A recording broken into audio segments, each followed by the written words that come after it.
How is everybody doing? Hello, hello, hello, hello, hello.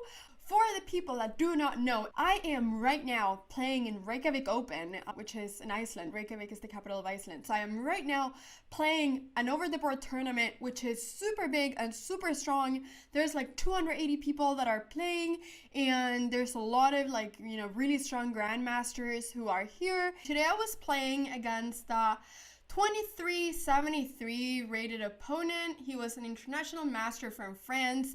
His name was Julian Song.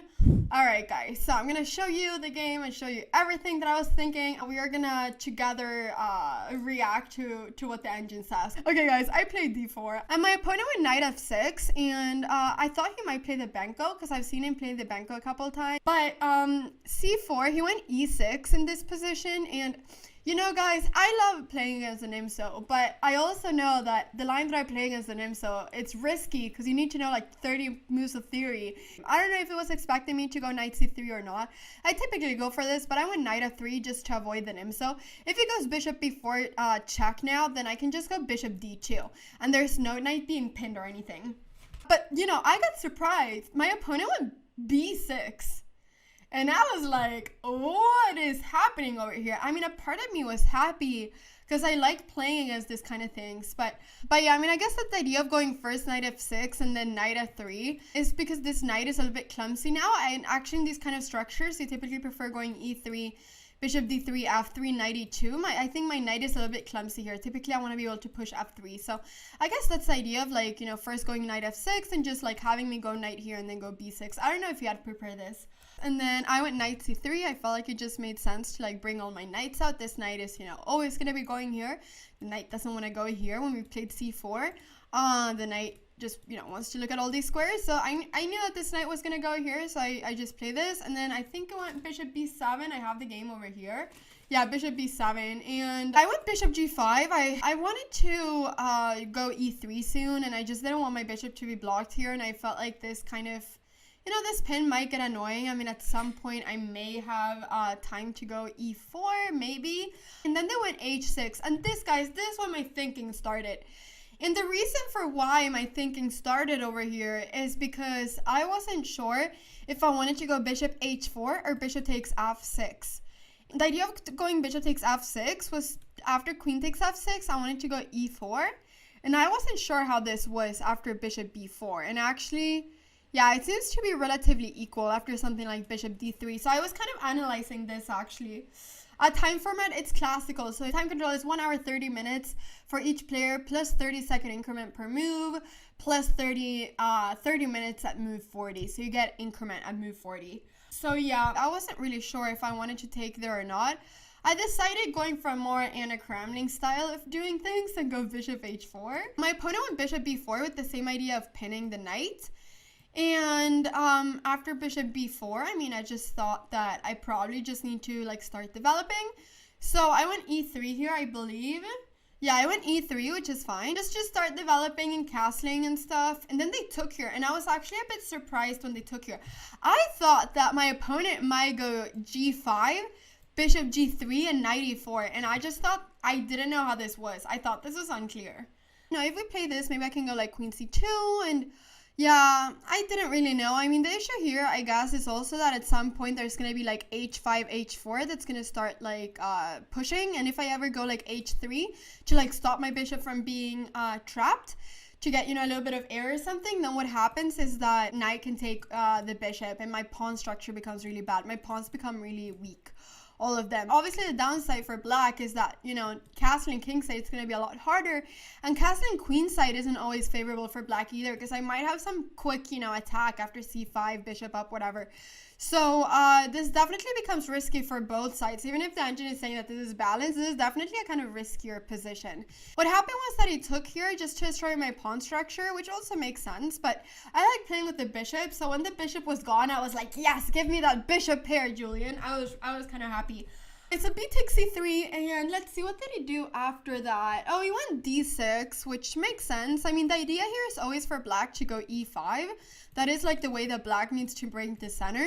I had some ideas of going bishop d3, queen e2, and then e4, etc. But the only reason why I was like, maybe I don't want to go here is because sometimes there's like e5 and e4 with like a tempo. Like sometimes it can get very scary. So I wasn't sure if I wanted to do this. In fact, I don't know if this is actually a mistake. Wow. This is actually a mistake. The best move here is knight d2. The idea being of going f3. Yeah, wow. If castles, f3, e5, and just bishop e2.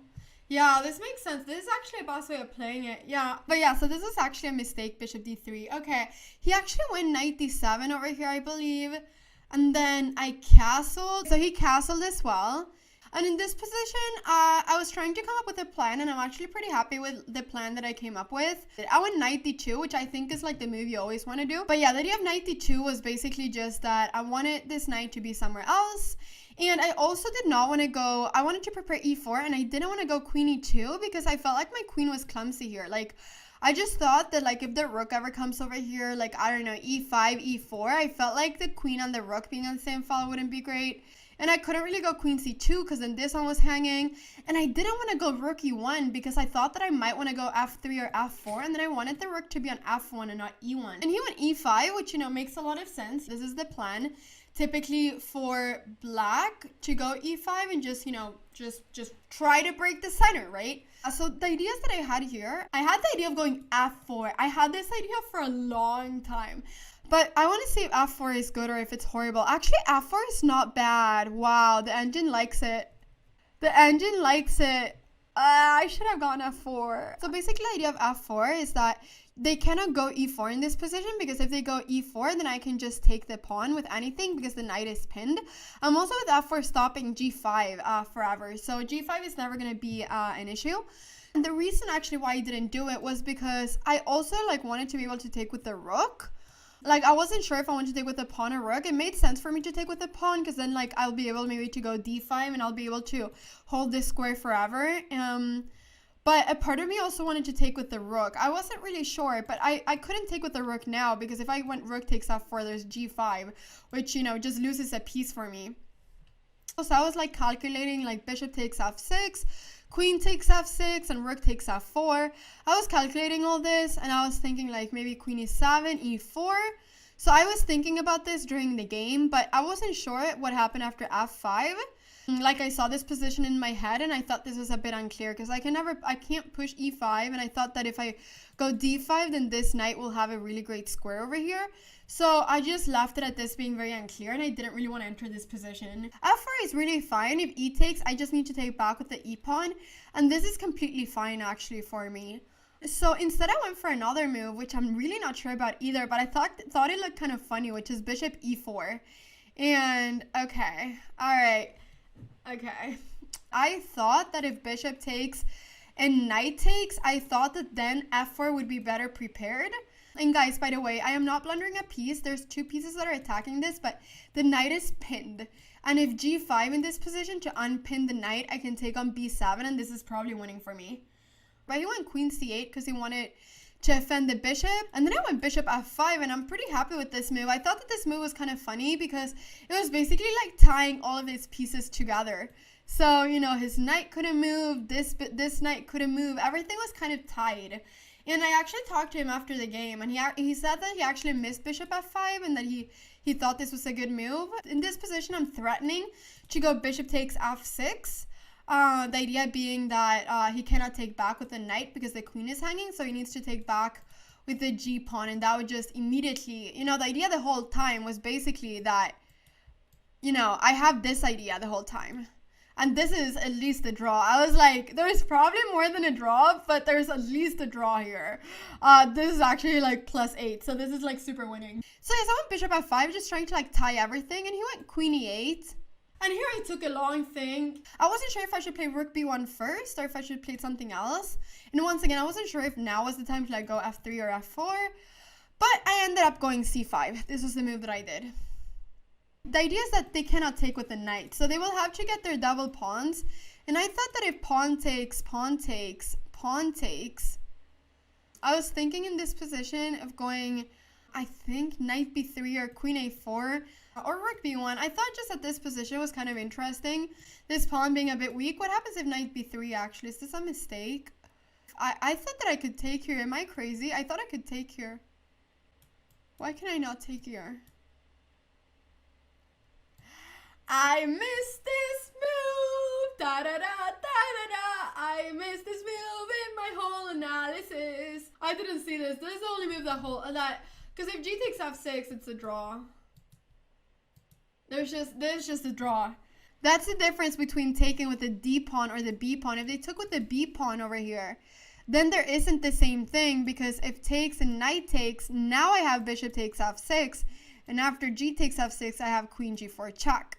So now this is very different, because now there's no queen c6 defending. Because if they would go in this position after bishop takes f6, if they would go queen c6, I have queen g4, threatening checkmate, and there is no queen takes f6. Anyways, he missed this. He took with the d pawn. D takes, and he went here bishop c6, which I thought was, I didn't calculate this at all. I mean, I guess it's fine, but I wasn't like too scared of this move. I guess the idea is just to block this pawn from ever pushing. I took on b6, maybe knight b3. This is the only other option I could see. But I was actually calculating knight b3 a bit, because I knew that if takes, I could probably take back. Because once again, if knight takes c5, there's bishop takes f6. There's always this idea. So the knight is actually tied. I think actually knight b3 was the best move here, just to protect the pawn and kind of see what they do. But I went for c takes b6, which, you know, the engine thinks is, you know, good. A takes b6. It makes sense to take with the a pawn just to open up for the rook. In this position, I went c4. Actually, okay, the engine likes c4. Yeah, the idea of c4 is simply that I wanted to stop any piece from going up here. I also wanted to like stop b5 from happening, in the sense that like if b5 I can take and then the c pawn might become weak. So I was just kind of like trying to block his extra pawn, sort of. Okay, so c4. Now he went for rook a4, which actually was a bit tricky. I guess the idea was that he wanted to double up on the a file. He wanted to activate his rook. The rook cannot get active on this file. I went queen e2. I think queen e2 is a mistake, actually, because of queen a8. And I didn't realize that this was as big of an issue as it was. Oh, actually, the engine likes what I played. It's saying that my move was the best one. I thought I blundered here. Okay, I'm going to explain. So the idea of queen e2 was just to defend this pawn and like connect the rooks together. That's why I went here without really thinking too much. And then queen a8. The threat of queen a8 is both that the a pawn is hanging, but also that the g2 pawn is hanging as well. The idea of going rook c1 is that bishop takes g2 actually loses. So I was trying to set up a little trap, which I didn't think that he was gonna fall for the trap, but I was trying to set something up. Okay, I thought, you know, it's better to set things up than to not set things up. No, but here the idea is just to go f3 and the bishop is trapped. So I was just trying to move my rook out. Obviously I had to move the rook, because otherwise if I just stay with the rook, then bishop takes g2 would, you know, be really scary for me, because the rook would be hanging, so I wouldn't have time to go f3 and trap the bishop. But yeah, the h pawn is hanging now, so he took it. And here I was kind of sad here. It felt like I was just a pawn down, and I was just trying to like, oh wow, so rook takes a2 was a mistake. Yeah, apparently it was better to go queen d1, which makes sense. Threatening to take and then go here. You know what? That makes sense, yeah. So rook takes a2, I went queen takes a2, and this is when I went f3. I finally went f3. F3, the idea was just that I wanted to get some air for my king. And I also wanted to be able to retreat my bishop, and I wanted to stop e4. I thought that if black plays e4, something like knight c5, knight here, or like knight here might get very scary at some point. So that's also why I went f3, because I wanted to stop e4. So f3, and he went rook a8, which makes sense, just taking the open file. And in this position, I was like, queen, you've done enough work over here, get out of here. I just thought that rook c2, I wanted to kick the queen away. I wanted to see where it went. And I also wanted to like move my knight around. I had some plans of going rook c2, knight f1, knight g3, taking, and then going maybe knight f5. I was like trying to like do things like this. But yeah, I just went rook c2, queen a1 check. Here, I was, for a moment, considering going king f2. I went knight f1, which I think is a good, or, I mean, my position is bad, but, like, among the bad things, I think it was, like, a relatively good option. I think that king f2 would have been a mistake due to queen h1. Oh, g5. Oh, g5. Yeah, g5 is just, okay, I didn't see that. I thought queen h1 was a bit scary. Bring the rook in as well. I thought it was a bit scary, but actually g5, bishop here, and then bishop a4 would actually have lost the rook. I didn't see that. I thought that my queen and rook had to coordinate. I didn't see this, but I just thought knight f1 made more sense. And also because, like I said, I wanted to go maybe knight g3, knight up over here, so this just made more sense. I went f3, thinking that e4, you know, wouldn't really ever be possible. But e4 is just really nice. I went f4 just because I think it's the only move. I cannot really take here because then my pawns just become horrible. So I think f4 is important also to like stop the queen from going here, the knight from going here. But you'll see, the idea of e4 is actually that the queen is defending this knight, which is a really nice idea because now when he went knight c5, which is the move that he wants to do to put a knight over here, it's really nice because now the queen is defending. And there's no real way for me to kick away the queen because the rook is just, you know, the rook is here. The eval is completely dominated by black. And I played bishop e1 in this position, the idea being to activate the bishop through here because I just realized my bishop over here is not active.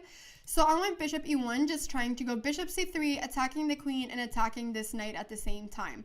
And then he went rook a3. I went bishop b4 because I can't go bishop c3. He's going rook a3 to stop me from going bishop c3. But yeah, I can't do it right now. I think that the only move that I have here is bishop b4. And in this position, I thought he was going to go rook b3, but he went rook d3, and I was a bit surprised. I guess the idea was maybe to be able to put his queen on d1, but I was a bit surprised when he played rook d3. I wasn't expecting it, because this felt like it was the square of the knight, not the rook. Basically, I went rook a2, kicking away the queen. I thought it made sense to kick away the queen. And he went queen c1, which is, you know, which is nice. You know, it doesn't make sense to go queen d1 because then I got this at the tempo. And I thought that this was just nice. Rook a5. I thought this was just nice, to be honest. Now, I couldn't decide on if there was anything good over here, like if I could sack the pawn, but I came to a conclusion that I couldn't sack the pawn, so I went rook c2. But it was here that I thought for quite a while. After queen d1, I wasn't sure if it was better to take here first or to take here first. Like, I was trying to analyze, like, the difference between, like, this position with the rook over here and, like, this position, like, with the rook over here. Like, I don't know if, I didn't know if there was any, like, improvement from, like, having the rook here, but this is a better place to have the rook just to, like, tie my knight down. So instead, oh, actually, this is what happened in the game. Yeah, I took. And here, okay, here, guys, I also had a dilemma. I didn't know if rook d2 was a draw or not. I didn't have time to calculate it. Because now I thought that, you know, he has to take, like, if he goes rook c1 or something.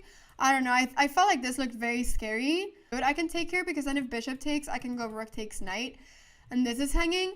But the reason why I didn't play this was because I was afraid of this. I was afraid of this. For some reason, I was scared of my own judgment of knowing if this was a draw or not. Okay, can we just, okay, there we go. So this, and then rook a2. I went g6, which I thought it would. Bishop h3 made sense because I was like, my knight will never be in trouble because my bishop at h3 is the hero of the day. I can just go g3 and this bishop will defend this knight forever. My bishop on h3 is so strong. I thought, what a joke, guys. What a joke. But I was thinking bishop c8. I considered it for a moment, but I just didn't think my bishop was well placed here. I felt like my bishop is just a little bit weak over here.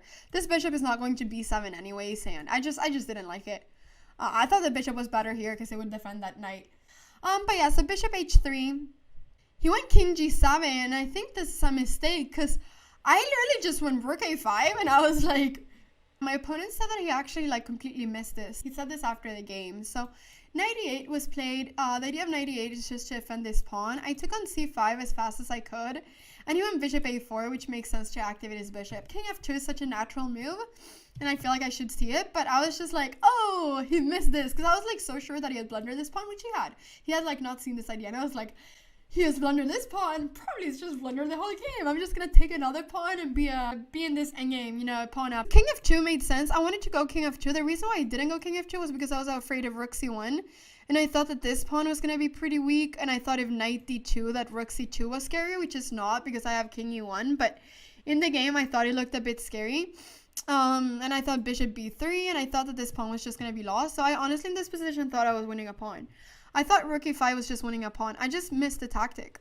I missed it after knight d6 and c5. I just missed that knight c4 is attacking both the pawn and the rook. Because my plan was all the time, if knight here, I can always go like king f2. There's no problem. But now both of these ones are attacked. And I just missed it. Like when he went knight d6, I just realized that I can't go c5. So my initial idea was just like, whoops, I messed up. I guess I gotta go back. But I knew that it was bad. And c6, and like once again, guys, like I just messed up. I just did 2 blunders in a row. That was the issue. I did, you know, my mom typically says that one blunder doesn't lose you the game, but the mistake that you do after your first blunder. My mom has always said that, like when I've been growing up, but bishop d7 just loses the game due to knight b7. Although, guys, he actually didn't see knight b7. He went bishop b3 attacking the pawn. And I spoke to him after the game, and he just said that I completely missed knight b7. Like, he said that he hadn't seen it. So we were both missing this move. Because, you know, the thing is, knight b7 in this position just wins the game for black because my rook is hanging and the bishop is hanging too. So I'm just losing a piece here. I'm straight up losing a piece in this position. I can't even just get an exchange because if bishop takes pawn, this, you know, they're defending the bishop. So bishop b3, and here I still had the chance of going bishop g4, retreating and, you know, saving the piece, but I just didn't see it. But yeah, so I went finally king f2 to be able to like go knight g3 or something. I mean, I just didn't see it at all. And when he went knight b7, I was like, oh yeah, that kind of hurt. It's good when it hurts though. It means that you care. So it was good that it hurt. I was happy that it hurt, but it kind of hurt. I know, this is the moment where I should probably resign, but I didn't think it was completely over, okay? Because the thing is this, if I exchange, now, okay, one, I have like this pawn, right? But if I exchange my 4 pawns for these 4 pawns, it's a draw. So, and I thought that I'd be able to exchange these pawns, like I thought I'd be able to exchange these 3 pawns, and I wasn't sure if I'd be able to exchange these pawns. And because there is still the chance of exchanging all the pawns, I just did not think it was, I mean, it is resignable, of course, but I didn't think it was like, I need to resign. So I went rook takes c6, and we were both low on time here, rook takes d7. And here, I just went f5. I was just trying to create some counterplay. I thought f5 was a good try. I also wanted to start exchanging, like I said before. I want to exchange as much as possible. Oh, he went knight a5. Oh yeah, knight a5. And in this position, I was just trying to go a little bit for tricks. I went rook c5, I believe, threatening the knight. The idea was that after rook c5, he needs to take with the knight because, you know, bishop takes and I take the knight. So gotta take with the knight, and I went rook b5. The idea was just that, you know, bishop a4, rook b4. I was trying to go for tricks, guys. So I was just hoping for that, but he went bishop c2. He did not go there, guys.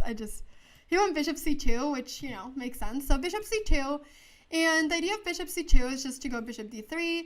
I ended up going rook c5, I think, just to like force, because I wanted to go knight g3, and I didn't want the rook to come in, so it was just to block, you know, the rook from coming in. I mean, this is dead loss for me. But yeah, I was just trying. I went knight g3 over here, threatening to take on e4, to then take this one. I thought actually that if I was able to like somehow win this pawn, I might have a bit more of a chance because it's easier to like exchange these 3 pawns for these 3 than what it is to, you know, exchange this one for this one. Oh yeah, knight d6 was played. Oh, and then I went rook d5. I was just trying to pin things. I think I went king f6. Here, yeah, I took here because like I said, I just wanted to start exchanging. Pawn takes and h4. I was just, once again, just trying to start pushing. So h4, king e6. I went rook c5. The reason I went rook c5 was because I didn't want the king to come up. I felt like my rook on d4 was kind of useless. And then they went h5, which I was a little bit surprised, to be honest. Because I felt like, okay, yeah, I mean, it doesn't matter, but I was a bit surprised. Now I got this square for my rook, which I was pretty happy about. I was attacking on g6. If king f6, I was just gonna go back and forth. Boom, boom, boom, boom. But yeah, there's rook f7, which is the best move. King e1, and then there's rook f6, just defending the pawn. But then I went knight e2 because I wanted to like bring this one around. But yeah, I wasn't sure what to do. I didn't really have that many moves in this position. I mean, this is probably just gonna be the loss. So king takes e2, we went knight f5. I was just trying to exchange, so I went g4 just to exchange. Takes, king went up. I went back to g5, just trying to exchange another pawn. Oh, he went rook a6. Oh, yeah. Oh, that was nice, yeah, because he wanted to start going over here. I went h5, went takes, and then he went rook over here back, which was really nice. And when rook g5, rook h3, and I mean, this is the loss. Although, I was thinking after the game, I was like, should I have played one more move? This is where I resigned, guys. Because I didn't have any way of saving this pawn. I thought it was just GG. Could I have gone like king d2 to like hope that they took and then go with this? And I think I should, because this is, I think is, yeah, this is what I thought. This is actually a draw. I thought about it like right when I resigned. I was like, man, I should have gone for just one more move. But at the same time, I feel like, I mean, he probably wouldn't have fallen for it. This is the recap of round number 1. I hope you guys enjoyed it. If you did, please give it a like and a thumbs up. And I will see you tomorrow after my next recap of my next rounds, because this is a long tournament. We got 9 rounds to play, people. Goodbye. See you in the next one.